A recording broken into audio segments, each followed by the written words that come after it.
pikul salib dan mengikut aku. Seperti pada hari Minggu ini, di awal bulan Desember, kita mau belajar terus untuk mengikuti Yesus sampai akhir hayat, sampai kita dipanggil oleh Tuhan, melayani Yesus selamanya. Terima kasih Tuhan, terima kasih Yesus. Selamat pagi Tuhan, selamat pagi Roh Kudus, selamat pagi Yesus. Terima kasih Tuhan untuk semua berkat yang sudah Engkau berikan bagi kami Bapa. Selama bulan November yang lalu kami bisa lalui, tanpa Engkau kami gak mampu Tuhan. Kami percaya Bapa, mengikut Yesus, mengiring Yesus seumur hidup kami sampai nanti di akhir tahun ini, di tahun-tahun berikutnya Bapa, Engkau izinkan kami untuk hidup. Kami mau menyenangkan hati-Mu Bapa.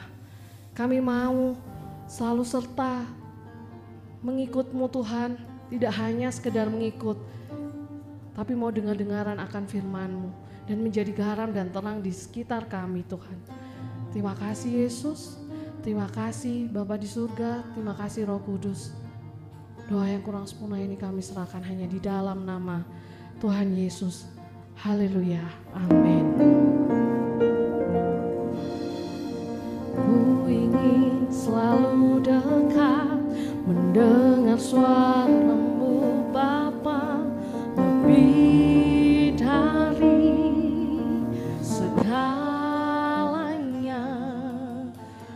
Ku ingin mengenal-Mu, rahasia hati-Mu, hanya itu rinduku.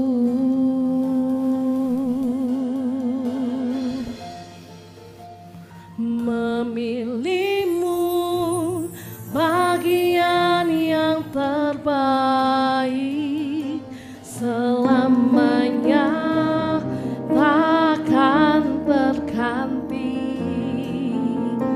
Harta yang paling berharga hanya Kau Yesus selamanya.